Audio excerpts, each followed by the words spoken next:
everybody, to Smarter Tomorrow, a podcast by EcoSmart Home Pros. Joined again today with by Will. Hello. Yeah, so today is all about kind of building the dream home theater. We're going to talk to Will about some of the projects he's been working on, kind of um, whether you're trying to build like a movie lover's haven or gamer's paradise or whatever you want to call it, kind of the ultimate sports package. EcoSmart Home has kind of done it all, and Will's got a lot of experience under his belt doing that, especially recently. So yeah, we're gonna ask a few questions and kind of go from there. Okay, so let's talk a little bit about like a generic home theater. So we'll get to projectors and some of the bigger things later, but for now, um, if you go to Best Buy or any box store, you're going to see 4K, 8K, QLED, OLED. Give us a rundown. Like, what are the, what are the points for some of that stuff? So for a lot of it, it's just their version of the same technology. Like the QLED is Samsung's version of the LG OLED. LG was originally the one that did the patent for OLED TVs, so like it's their technology first. Everybody else riffs off of it, just like uh, as a small tangent, like iPhone screens are developed by Samsung. Uh, so like it's the technology gets pulled from all these different people Right. for all these different things. 8K TVs do exist. They're definitely future forward. There's not a whole lot to really do with them right now. There isn't a lot of 8K content. If anything, there's, I think if I had to throw a number at it, less than 5% of content is 8K capable. So they seem pretty expensive, those TVs. They've always been expensive, and they're always going to continue to be expensive. But like your standard 4K, or if you go into like the LG like C4, or which is a higher end model of the OLED TVs, you're gonna get a better picture quality, better color quality, but you do run risk of burn-in because each individual pixel is the one that's turning on all the time, as opposed to like an older style panel TV, which I think the one that we have showing our logo today is a more standard panel TV where each section turns on as opposed to like individual pixels. So it prevents a little bit of burn-in because it's bigger chunks of the screen that are on and changing as opposed to having those individual pixels. So I guess if I were to go to a Best Buy, I would see 100 different options for 4K TVs, some that are just a few $100s, or I could go to Walmart and get a TV for $300. That's a 75-inch 4K. Why do I want to go with a more expensive TV? Like, what's the point of going with a 4K TV that's $4,000 versus $400? A lot of it boils down to the internals, and same with anything else. Like you go with the more expensive option, it gets more premium parts. It gets things that are going to be better, last longer, be faster. Again, tangentially going with like the iPhone 16e or whatever it is versus the Pro, there's better RAM in there. There's better processors, so everything works a little bit better and a little bit smoother on the more expensive options. So they're both technically 4K still. You're Right. just getting a better experience with the higher end. Right. And the other thing is that like the $300 or $400 4K TV from Walmart, which I definitely did not buy, uh, may have issues within a year or two of buying it. Sure. You might try to turn it on and it'll flash on for 2 seconds. You have to turn it on 7 or 8 times. Definitely not from personal experience. But my $2,000 QLED that I have upstairs in my bedroom, I hit the button to turn it on, it turns on, everything works. So it's that difference, because I bought that TV for my living room. That was like the $300-400 Black Friday special. I bought it a year and a half, 2 years ago. It doesn't turn on when I hit the button anymore. I have to turn it on 5, 6, 7 times. But I bought that QLED in 2019, 2018, something like that, when we still worked at Best Buy. It still turns on, still does what it's supposed to do. Uh, so that's the biggest difference between the two. And then it also comes down to brand and like the brand name. And Sony is going to always be a little bit more expensive because they've marketed themselves that way. Right. They've proven that track record of having a little bit more quality and stuff in their TVs. And especially with the new technology that they put into them too, some of the new Bravias, the screen is actually the speaker. Because with a lot of newer TVs, they're so much thinner. There's no space for those speakers Right. to move anymore. So the sound quality is really like deteriorated on new TVs, as opposed to the giant CRTs that we had in the 90s that, you needed a moving team to move around with you. Right. But the sound was great on them because there was 3 feet of space for them to move. You say in the 90s, but I'm old. My freshman year of college, I brought one of those CRT TVs. Exactly. Granted, I was also poor, but yeah, I had one of those for a long time. Oh yeah, I still have one for my Nintendo 64. Nice. Yeah. Just I mean, just to like yeah. just to keep that true experience. Right. Okay. Yeah. I mean, as far as like that different technology, it's always there's so much going on with it. There's always so much. Yeah. And that's why like doing your research before you go talk to anybody, especially in a more like sales centric job like Best Buy or in the opposite where it's I'm here to do my job and if you get it, you get it. If you don't, you Yeah. don't, like Target or Walmart or anybody else because they don't go through the training and stuff that we did at Best Buy to figure out why those TVs are better. Right. Or the research or webinars or pet projects that we do here with Eco to go figure out what we need to know about Right. those TVs or projectors or like why a gray projector screen is better than a white one for certain situations and stuff like Right. that. Well, and nothing against Best Buy or big box stores, but a lot of those people just treat those jobs as jobs. Whereas I know that from personal experience, everybody at Eco Smart Home is very into technology. It's a passion for us. So Yeah. that's another reason. I mean, obviously, it's arguable whether people would work if you didn't need to, but aside from that, like we would still be into technology if we weren't in the tech. Right. Still be a passion, still be a Yeah. hobby. Like for the people that have that, getting into a job like that or a job like this is you hardly work a day. Yeah. Like I've spent 3 or 4 hours in the last day and a half programming a controller system for a house. Yeah.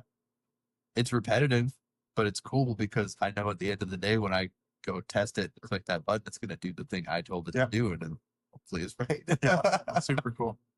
Yeah. So, went over displays a little bit. Obviously, plugging Eco Smart Home Pros. If you have questions, let us know. We'll put our website link in the description. So swing over there and make an appointment with Will. He'll answer all your questions. I can't answer them. We'll figure it out. Yeah. Well, you'll probably figure it out. Yeah. Okay. So audio. Let's talk about audio. Let's give a super basic kind of overview. What is the point stuff? 5.1, 7.1. What does that mean? Yeah.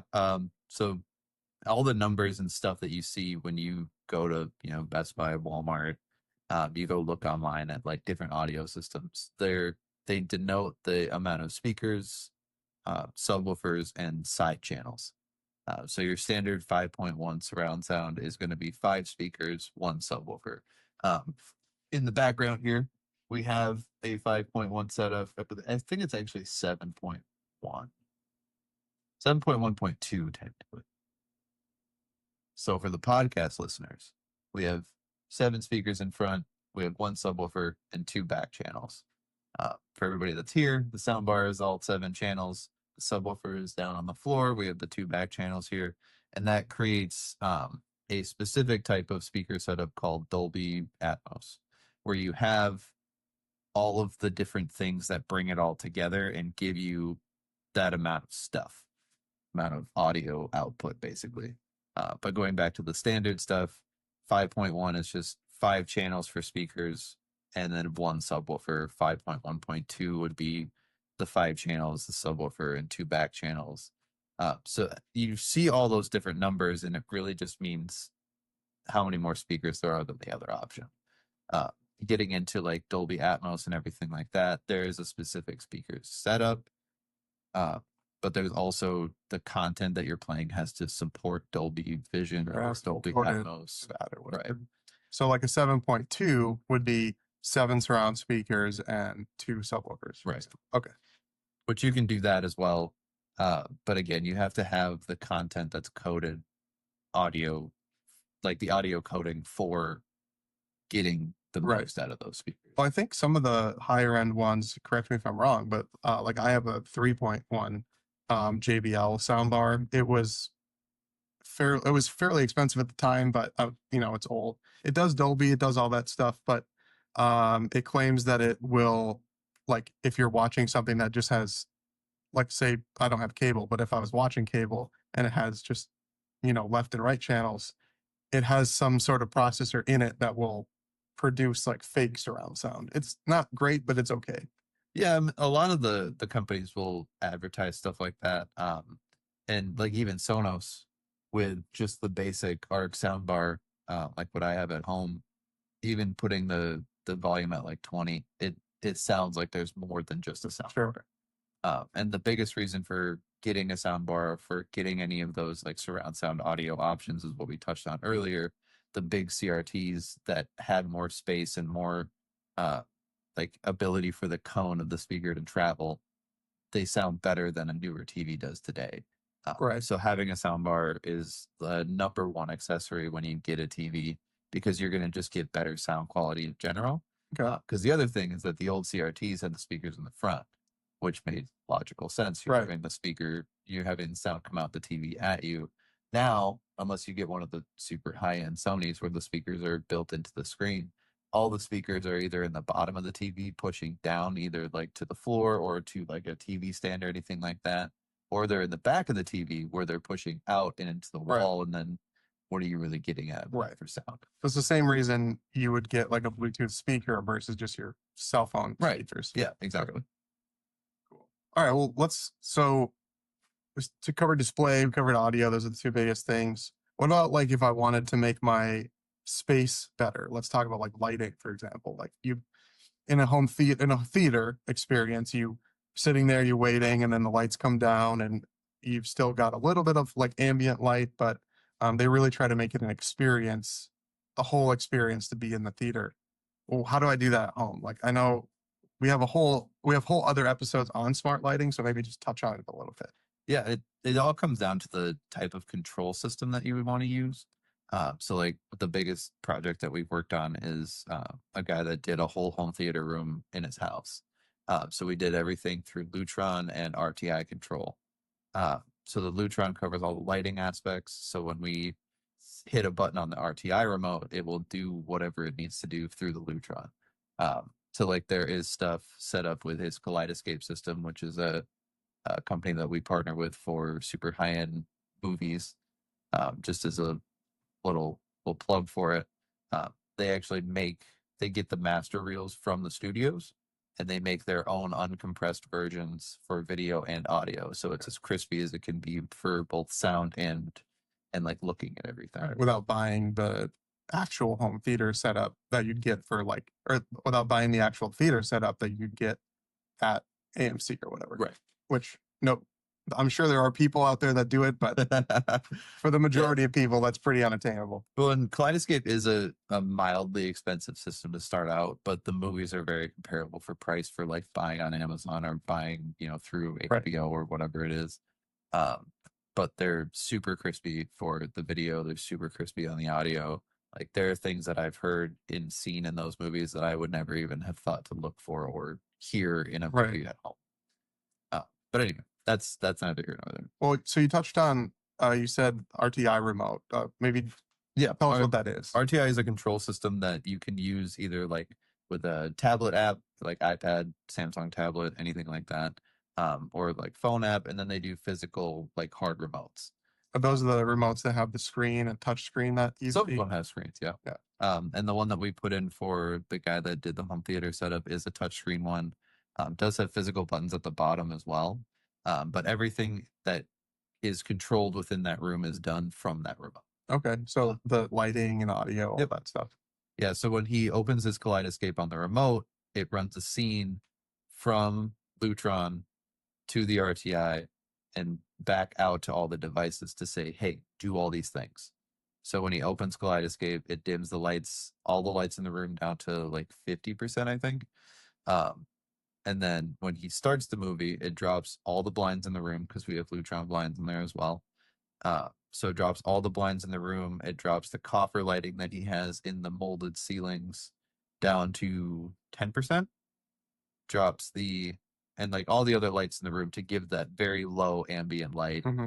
Um, Basically for safety, right, just in so you case can anybody find the gets up remote or or yeah, keeps playing. yeah, yeah. Then there's also an intermission scene. So if he hits pause on the movie, it'll bring up the lights to I think 40%, just so that everybody can see a little bit if they Mhm. need to, move on to the powder room in the corner or go get something from a different room, anything like that. And then the same thing for when he leaves that activity as well. So if he switches off Kaleidoscape to, play music through his Sonos or switch over to Roku or anything like that, it will bring all the lights back up. It'll bring the blinds back up so that everything is the way that it should be as soon as he Right. hits the button for it. Um, which That's is a it's pretty dope. yeah, it's a pretty cool setup. I've luckily been able to see it. I mean, just turning on you hit the one button and the screen and the projector drop from the ceiling where they're hidden, the blackout blinds coming down, the lights going down. It's pretty sweet. Yeah. Those types of setups, those types of technology really like, if he could have an 8K TV in there and it'd be sweet, but it really is an experience when you have all of that other stuff going on. Right. It really elevates Yeah, the movie watching experience. for that particular project, it's as much of having the actual hardware as it is the aesthetic of the experience. Right. Yeah, Because it is an 8K projector. Yeah. So it's very future forward for the projector. Whenever we get to content like that, um, you can look at trailers and stuff for the movies on the Kaleidoscape. I was calibrating the projector the other day, and after I calibrated it, he had in his like new setup or like newly purchased movies or whatever, all of the Star Wars movies. So I threw on episode one just Right. to Yeah. see how it would look. Yeah. You gotta probably. I would probably switch to the podcast or the pod racing scene. Oh yes. It's so good every time. Man, super nostalgic for me. I actually, as a tangent, obviously we're nerds. I went to opening night with my parents. Oh yeah. I was like, I think it came out in '99, so I was dying. And my mom was a huge Star Wars nerd. My dad liked Star Wars, but he had never seen them until he met my mom. So she's the one that kind of pushed the nerd culture in our family. But yeah, it was so cool. I remember standing in line and there were people dressed up like stormtroopers and Darth Vader or Luke Skywalker or whatever. And it was like, as a 9-year-old who grew up watching those movies hundreds of times, it was like, this is the coolest thing ever. That was so cool. Yeah, The equivalent to going to like a convention or anything. yeah, It's just a exactly. movie. Yeah, but specifically for Star Wars, which has been a big part of my life for a long time. Yep. So we covered smart lighting. We covered audio, covered display.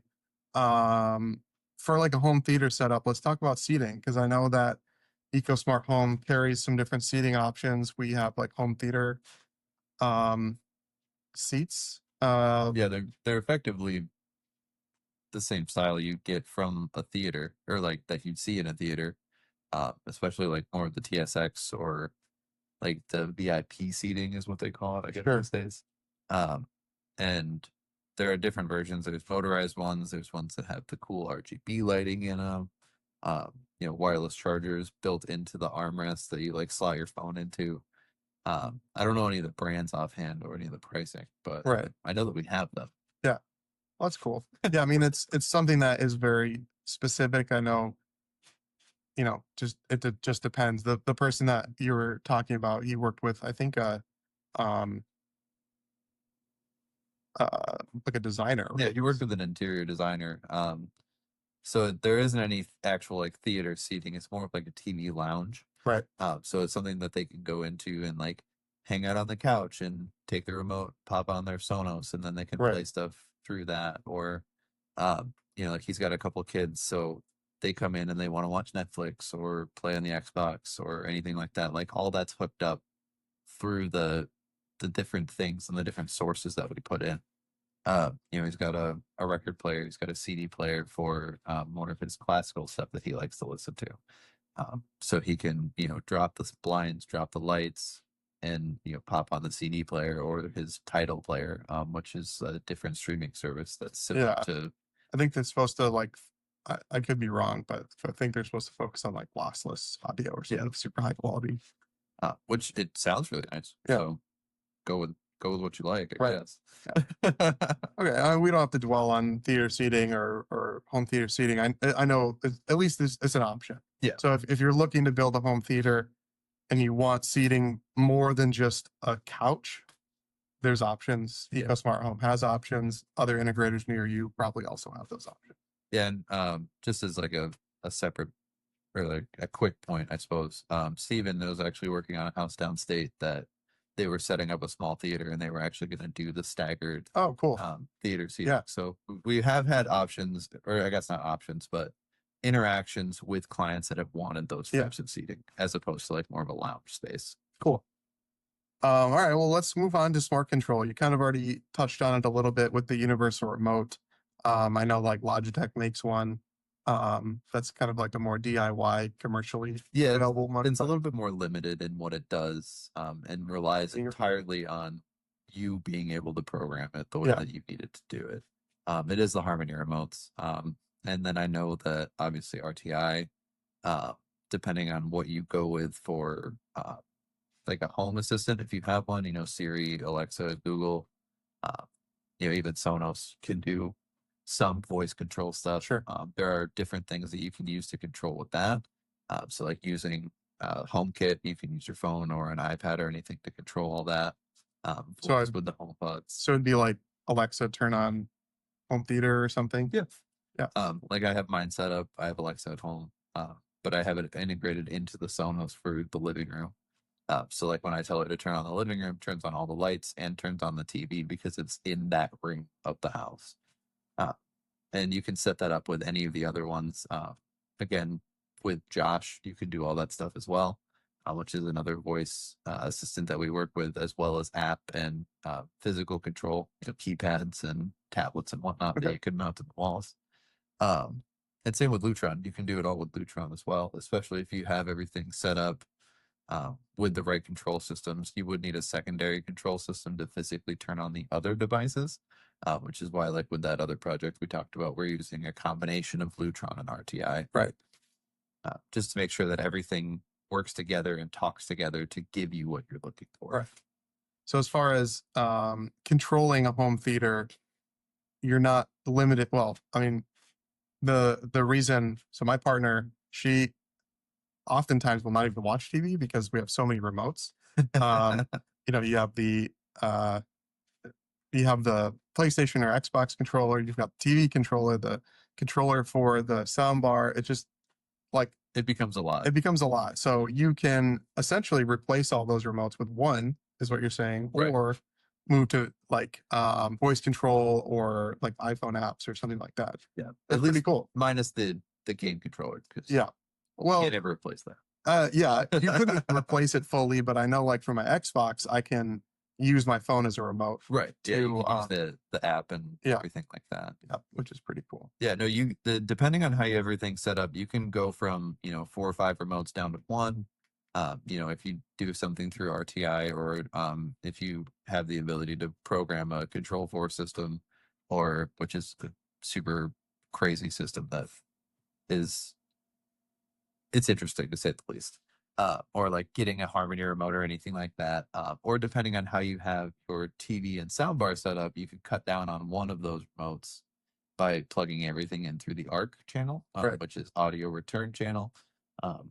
So like we have that one set up for ARC. I have the one at my house set up for ARC as well. So my TV remote doubles as the soundbar remote. Okay, yeah. Which is super convenient. I don't have to worry about having a remote. As far as I know, Sonos doesn't even make a remote for their soundbars because you have to plug it in through ARC. Right. And if you do it through optical, I think it still technically considers it ARC because it is a converter from ARC to optical, which is super cool. Giving 2 options to do the same thing. But it makes it really convenient to not have to have a second remote. With my old soundbar, I had to have a second remote because the ARC channel was kind of like fuzzy. Right. So we would be constantly losing one remote or the other. I tried putting the little like 3M Velcro strips on the wall to put the remotes on the Yeah. wall, Yeah. but then everybody stopped putting the remotes on the wall, so then they get Velcroed to the couch, or Right. they'd still get lost, and it was just a pain because you'd be like, oh, I want to go turn it up, but I'm comfortable on the couch under this blanket, ready to go, Hmm. and I gotta Yeah. you gotta ruin all that to go click the button a couple times Right. because can't find the remote. Right. Yeah. So being able to integrate the different parts and cut down on the remotes is always a good Yeah. convenience aspect. Yeah. It's something that I know, like, if you a lot of people will stream from their like game systems, Xbox, PlayStation, whatever. I think both of those companies make like a media remote. Yep. It's not a smart remote, but if you're if everything's plugged in, it'll if everything's hooked up correctly, you can use that one remote. I have one for my Xbox. I still haven't got one for my PS5 yet, but um, I can use that remote to turn on my Xbox. It turns on my TV and my soundbar. I can adjust the volume, all the one remote. Unfortunately, with the current setup, my Xbox it doesn't fit in my with the Series X, it doesn't fit in the console. I have to put it behind the TV, so I can't even use that remote. So luckily my PS5 lays flat. It fits in there. I'll probably get a PS5 one because we've been watching a lot on the PS5. So. Sure. Yeah, mine's just behind the TV because I don't have enough space in front of it. So Right. All right. So we talked a little bit about the different things that go into a smart or just home theater in general. Right. In 2025 nowadays. Every episode we talk about this, and we're going to talk about it again. It's going to be a staple. Absolutely. Network setup. So talk to us about why specifically in home theaters you need a solid network setup, and why if you just have your charter or whatever box, and you have like the all-in-one charter box, why that's probably not good enough. Right. Or Comcast or any other Yeah. ISP that anybody that listens Verizon. overseas may have. Yeah. It all boils down to the same thing every time. Having a good network has a good connection and a good experience with any of the devices that you're trying to work with. So like we have Charter at home or Spectrum, whatever their name is now these days, because it goes back and forth. Uh, and like I have an Eero setup, so I have the modem to the Eero to a switch for all the stuff in the living room, but then I have one that doubles back to my office for a second hardwired uh, like Eero node to create that network across the house and make everything work as it should. Right. When it was wirelessly meshing, I was getting a slower speed from the office one, but I could still have a hardline connection to my computer, and I was having issues with my computer where it would lag, or like if you're playing a game or anything, you can get all that information in the corner. I would see the ping go way up, so then all of the responses for everything was really slow. Packet loss, that data is not actually getting to or from the computer. And being able to have a good network and a solid network prevents a lot of that stuff. Right. So when I redid the network to make it be a hardline connection, I haven't had any issues since. It's been smooth sailing. Everything's been good. Everything loads the way that it should because I'm actually getting that full hardline connection instead of a wireless one. While again, networks are important. Wireless meshing networks are great, but they work better if they can be hardwired. And that's something that I tell everybody that we work with and everybody that we potentially work with. Mm-hmm. Like when we're going to do your network setup, we want as many things to be hardwired as possible. Right. The more things that are wired, the better experience you're going to have with it. Yeah, we have to run more cables, but it's going to be worth it at the end. Right. Wireless is super convenient, but the speeds just aren't there yet. So having a good network and a good connection to the devices that you're using for your home theater is just going to make everything better. You're not going to have as much buffering with your streaming services, whether that's with the smart TV or like if you still have a dumb TV these days, which totally fine. If it still works, it still works, getting a Roku box or Apple TV, anything like that. Most of those models will have an Ethernet port for you to be able to physically plug in and have that hardline connection for your network. Because doing anything with streaming, you hate the buffering. Right. I hate when the picture quality goes from what it should look like to This was 12 2000. pixels. Yeah. Yeah. Uh, so having the hardline connection, having the better quality connection prevents that from happening. Okay. Yeah. So basically, it's in anything we do that is stable network. We're going to talk about it. If we've talked about it every episode, we're going to talk about it every episode. It could be something so far removed. It could be outdoor audio with, you know, absolutely nothing to do with the network. It will have something to do with the network. Yeah. Okay, so let's say I move into my first house. I set aside some money for like a home theater setup, or at least like a upgraded living room setup. I go to Best Buy. I buy a TV, a sound bar, um, and that's what I have. Like, let's say I have an Xbox too. Uh, what like I guess where that's what we would consider DIY. You can do all that yourself. It's really easy to set up. Obviously, Eco could do a setup on something like that, and usually if you buy a product from us, we will offer that. But where does that threshold go from? It's more cost effective to DIY it to you should probably call it professional. I would say that if it's anything more than, setting up the soundbar, getting the TV through its initial setup, you know, the TV setups are so simple these days that, it's similar to whenever my grandma gets a new phone. I tell her she can read, she can do it, but she uses it as an excuse for me to come over it. Of course, yeah. With her, which is fine. Uh, but for the first handful of years that she would ask me to do it, I'm like, it's so simple. Yeah. Do you need this? Do you need this? And that's how the new TV setups are. It's, hey, put in your Wi-Fi password so that we can get everything connected, get you apps, get you whatever. Depending on the operating system, it's going to ask you for like a Samsung account or, like if you get a Hisense, you have to do a Hisense account, Right. Stuff like that. Super simple setups. But if you're doing anything more, if you're doing more like of the integration where you're putting in like some kind of control system or your routing cables, like if you're doing a renovation when you do your audio setup and you want to pre-wire for like different speakers and stuff. Like the guy that we did the big projector stuff for, he did in ceiling and in wall speakers for his audio setup. Okay. So the stuff that involves more, I don't know what the right word is, more effort or more things that could potentially go wrong to where you want to avoid having to talk to somebody about that later. I would say that would be more of a threshold. Well, in that specific client that you were talking about, he already had an interior designer and plumbers and electrical people coming in anyway. Right. Drywall walls were getting ripped out. So because those are open, sounds like that was a great opportunity for us. It was the perfect opportunity to come in. Yeah. We were working with all the different contractors pretty closely. So like the electrician, when they were running stuff for the lighting that we were controlling, we had to have some play in that. So anytime that they were doing anything with it, we would talk with them about working for what we needed to do. And then anything that they needed from us, we would try to help them with. Right. And then same with the drywalling guys, like when they finished putting up the drywall, we had run the speaker wires.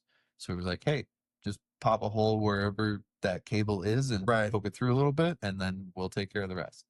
And it was a super fun project being able to mount those speakers, and they're ones that are different than your generic in wall or in ceiling speakers where you still see the grill. They were fully behind the drywall, so they get mudded over, they get painted over. You can't tell that they're there unless you're walking around with a magnet on the wall. That's cool. Yeah. Yeah. It's especially for, a client who is working with an interior designer where the aesthetic is what is kind of first and foremost. Right. Yeah. Being able to have that. And also same reason why, from what I remember, same reason why he went with like in ceiling, like a hidden projector and screen, because when it's off, it just looks like a lounge. Yep. He's got a little wet bar and powder room and stuff. So like, it just looks like a kind of lounge. And then, and he's got art on the wall where the projector screen comes down so that when it comes back up, there's, you still see the pocket because like you can't hide all of it. But it's just a small channel. Right. and then you see all the art on the wall. Then when the screen comes down, covers the art, projector drops down out of the ceiling. Right. But when it goes back, there's just a little square of like double framed ceiling. Right. And anybody that doesn't know what's going on would just think it's another part of the room. Right. Yeah. Yeah, it's a super cool room. But I did hear we have some questions. Okay. So, all right. Well, first question is from Kyle from Traverse City. Ooh. He says, "Hey guys, love the podcast. Just found it and listened to all your episodes. Love tech as much as you guys, I think." He says, love big sound, but I rent a duplex and my neighbors already hate me. Is there any way to get punchy bass without rattling the walls? You know, it's the eternal struggle of sharing a wall with somebody. My in-laws are on the other side of my duplex, so we have a similar living situation. He's getting a little bit on in years, so he's got the giant like stacks from the 80s Sure. and 90s, Yeah. 3 foot tall speakers, and if I'm upstairs on the other side of the house, I can still hear what he's listening to on TV. Dang. I can feel it. I can hear Just like cranking the I that can hear volume. bits and pieces, and it's always like a Transformers movie or Sure. whatever's on FX that day. Yeah. Yeah. But for situations where you don't have as much leeway with that, Sonos does make subwoofers that are meant to cancel out the like rumbly, crazy bass that regular subwoofers do. It's one active side and one passive side, so it hits that passive side and kind of cancels out a lot of the rumble, but you still get that bassy punch. So you could try something like that. Otherwise, if it's on a shared wall, like if it's on that wall that goes between the two houses, you could move the subwoofer to any of the other walls in the room, and as long as it's still like in a corner or somewhere where it can bounce that sound off of, it's going to cut down on the amount of rumble and the amount of like vibration you're going to feel through that shared wall. So while not a perfect solution, it's better than Sure. nothing. Yeah. Okay. Hopefully that answers your question. All right. The next one is from Mariah from Grand Rapids. She said, "Hey guys, I've Nice. heard about you guys for years. Unfortunately, never had the money to bring you guys in on a project, but I want the huge screen experience, but I've got windows everywhere in my living room. Are projectors even worth it if you can't black out the whole room?" It's a very interesting and thought-provoking question, which sounds really annoying and cliche, but it's true because we dealt with a very similar situation with the guy that we did the projector room for here in Marquette. It can be worth it to still have a projector in a room that has a lot of ambient light. If you can reduce it but not black it out, then doing a projector is still good. There are some projectors that have higher nits, which is like the brightness level similar to like the brightness on a laptop or on your phone screen. That's all done in nits, and it shows like it can give you a bigger screen, can give you some of that color quality and some of that picture quality you're looking for. But if you're just doing it in a completely, you know, un unchanged room, it's not super worth it. The IPS displays and stuff that are on bigger TVs, while they are a little bit more expensive to get a big screen TV like that, 86, 90-inch TVs, they're they're fairly expensive Right. compared to a projector where you can go up to 120 inches just by being far enough away. Uh, the IPS displays and stuff are still going to be better. The glare is still not going to be great, Right. but it's going to be less than it would be on a washed out projector. Sure. I guess alternatively, I don't know what that room setup looks like, but even Walmart sells like blackout Yeah, curtains that are pretty inexpensive. and they're not perfect. Right. Like the projector room that we have here in Marquette, they have the blackout shades, but they also have brush guards on the side of the window, Probably brushed it. They're black. and it catches that extra little bit on the sides of Right. the window and the bottom, so there is almost no light that comes through those. Yeah. Okay. Yeah. I mean, certainly, it's something that if you have a specific room setup, you could send us some pictures. Yeah, absolutely. Yeah. Same where you sent the questions, Mike at Eco Smart Home Pros. More than happy to take a look at them and kind of give your us your give you some of our ideas on what we would do in that situation. Good question. Um, Yeah, I love that we're actually getting questions. it's great. Yeah, it's super awesome. Dave from New York City. New York. Uh, That's crazy. my buddy spent more on his universal remote than I did on my soundbar. Can't I just use my phone? Yeah, I mean, you can absolutely just use your phone for the control of it. If your buddy has more to put onto that remote to get more value out of it, it absolutely is the better option. Yeah. But if it's just something as simple as he bought the really expensive remote to control the soundbar that he could have a second remote for, he just wanted to have a fancy remote. Yeah. Yeah, it's one of those things where none of this stuff is a need when it comes to home theater, but Never necessary, but if you want that heightened experience, or maybe some people just don't like going to the theater, but they want that theater experience at home.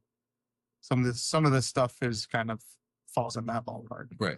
So yeah, you can certainly use your phone, use the remote on your TV, use several remotes. There's a lot of low tech options you can use, namely the ones that come with the devices you're using. But yeah, you can use your phone for sure. Yeah, we'll never, I guess we won't always recommend the highest tech option for a solution because sometimes it's just not necessary. But if the client wants something like that, or they want the convenience, or they want the aesthetic, like that's where those higher tech options are going to be more valuable to the client, or to to whoever is looking for that thing, potential client, anything like that. Like the guy we did the setup for here, Marquette, which is a staple of this episode because it's the craziest home theater we've ever put in. Yeah, well, at least here in Marquette. Yeah. He has that remote and has everything controlled by it. Right. The shades, the lighting, the audio, you know, all of the different inputs for the projector as well. So like switching to Tidal, switching to Sonos, switching to the Roku, the Kaleidoscape, when the Xbox is plugged in that room. Like there are specific inputs and specific buttons on that remote that switch all of that for him, so that he doesn't have to have 5 or 6 remotes for all those different things. So that there's always a spot for the high tech solution. Right. It might not be necessary. All right, last question. I thought we had 3. We have 4. Is from Jess from Seattle. I keep seeing all kind of all over the place. Yeah. I keep seeing tutorials with insulation and fabric stapled to wood frames. Do these actually work, or am I better off buying foam panels on Amazon? Okay, I'll answer that if you don't mind. Yeah, you're the audio guy. Yeah. Absolutely. So insulation and wood frames is going to be infinitely better than those cheapo Amazon foam panels. Those foam panels, the ones on Amazon that you buy like 50 of for $50 or whatever, they do nothing. They look cool. They can look cool, I guess. They don't all look cool. But they can look cool. If you're a streamer that doesn't have issues with audio, sometimes they put them up just for something on the wall or aesthetics. But I mean, technically they do cut down, but so minimally that you're not going to notice a difference. Yeah, like it may be a decibel or 2 Maybe. absorption. So really what you would want if you're going to do a DIY situation, insulation, wood frames, they work great. I would recommend something like rock wool, or like a specific, like if you're going to go buy insulation, buy something that's specifically treated for like acoustic for treatment. Sound insulation. But if you already have insulation, that's still going to be better than nothing, and it's going to also be better than the Amazon, those really cheapo foam panels. And there are better options Yeah. that you can get either on Amazon, or like we work with a company, Feltrite. We work with another one whose name escapes Elgato. me at the moment. Elgato is I don't know if we work with. We do. Yeah. Oh, do we? Yeah, we've actually put those in 2 different projects. Oh, I thought that was a different brand. It might. Those projects might have been before you were with the company, but we've used them before. They work great. There's tons of different options. We have Art Novian. That's the company. Yeah, that's the red ones. Yeah, we have a few right over there. I can see them. But there's tons of options. So if you're not wanting to spend the money, DIY certainly is a great option. You can just insulation, wood frames, throw some fabric on them to look cute. Yep. Yeah, there's nothing wrong with that. But yeah, there are more professional grade options. The Elgatos really aren't that they're not that expensive. If you don't need a ton of them, they're not horrible. So also look at that. It's a good option too. Yeah, and Felt-Right they're lesser than the giant octagonal tiles. You can get like thinner like rectangular pieces, and then you can actually make designs and stuff. Yeah. I've seen designs on the website where somebody made like R2D2 out of acoustic panels. Yeah, awesome. Because why not? Yeah, for sure. That's a good question. Doing the DIY versus the looking into the more quote unquote professional option or installation. It doesn't have to be pretty if it works. Exactly. Yep. Okay, so we've talked a lot about home theaters. It's been pretty great. We had people message again, which is awesome. Glad to see that. Yeah, and especially like seeing people from outside the state. Yeah. I think most of them were from like Michigan, but yeah, there were a couple from New York and Seattle, which is awesome. That means we're reaching people. Yeah. Love to help people with this kind of stuff. We're super into tech. We love talking about it. But yeah, I mean, really what we have talked about is, yeah, you don't really need a huge budget for doing some of this smart stuff or even a home theater. You can, if you have a little bit of money to get really good products, make sure you're focusing on the right products. Right. Basically having a good plan. Yeah, that's really going to be more beneficial than throwing as much money as you can at it. So yeah, please email us, Mike at EcoSmartHomePros. Any questions if you want, that one viewer who wrote in, send us photos of your living room. The projector. Yeah, more than happy to take a look at them and kind of just give you what we would do or what a good idea would be. And separately, I think she was from Grand Rapids. Yeah. We could send Steven out there and yeah, if you're looking to have a professional actually come into your home, our main headquarters is in Muskegon, Michigan, so really not that far. And we do free site visits. Yeah, we do free site visits. So, we're also often every year we're at the Grand Rapids Home and Garden Show. The New Builder Show. Yep. The Home and Garden Show.